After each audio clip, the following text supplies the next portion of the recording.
This is one of the best comfort meals with a twist.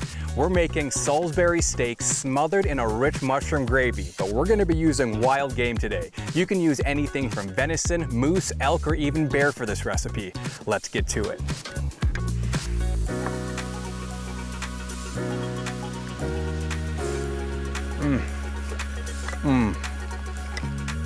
For the first step, grate half an onion into a large mixing bowl. Then add your breadcrumbs and Worcestershire sauce and mix everything really well.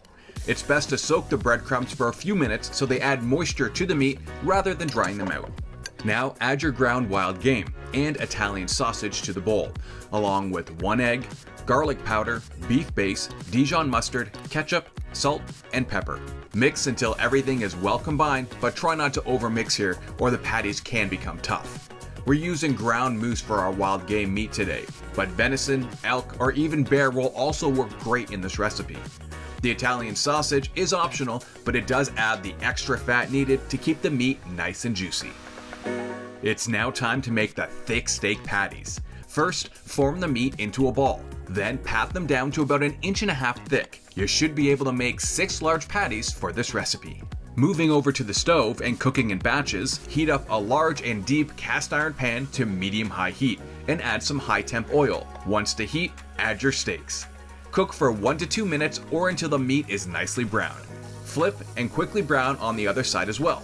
We're not looking to fully cook the steaks here. We'll finish the cook during the simmering stage later.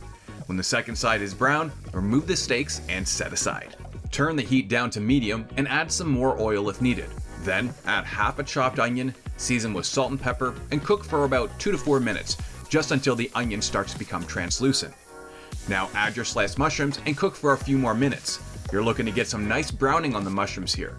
Then add the minced garlic and cook for 1 more minute, just until it becomes fragrant. Now add a big knob of butter, a little more salt and pepper, and stir everything up. Once the butter is fully melted, add the flour and stir again to evenly coat everything. Cook for 1 more minute to properly cook the flour. It's time to slowly add your beef broth to the pan. Add a little and stir as you go until all the beef stock is fully added and there are no more lumps of flour in your sauce. Once everything is nicely simmering, nestle your browned steaks into the sauce, along with any resting juices, and continue simmering for 6 to 8 minutes, stirring around the steaks occasionally and flipping the steaks halfway through. You're done when the gravy is thickened and the burgers are cooked through.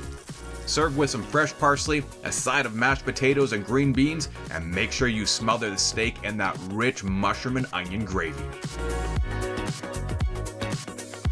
And that's how we like to make our wild game Salisbury steak. Thanks very much for watching. We hope you give this recipe a try with your own wild game at home or in the field.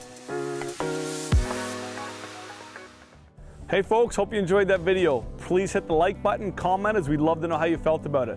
And if you'd like more great Canadian adventures, please subscribe and hit the notification button so you don't miss any new content coming out. And as always, our amazing outdoor adventures are shared on Facebook, Instagram, and TikTok. Please come along for the adventure. We'd absolutely love to have you along for the ride.